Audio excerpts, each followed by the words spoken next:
abiso ng iba pang oil companies kung magpapatupad din ng rollback.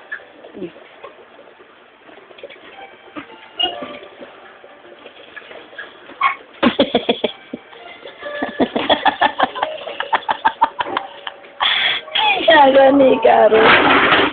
Babalikan ko natin yung mula sa unay ko sa pag-alis ng ibang Chinese vessels sa Panatag Show.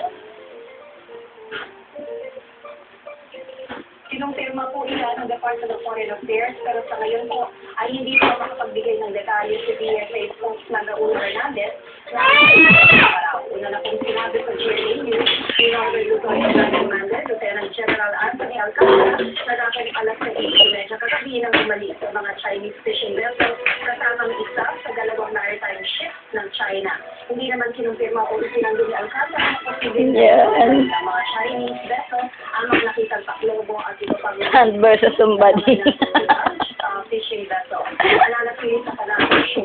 Sa'yo kayo din ang kending-kending. Ship ng China.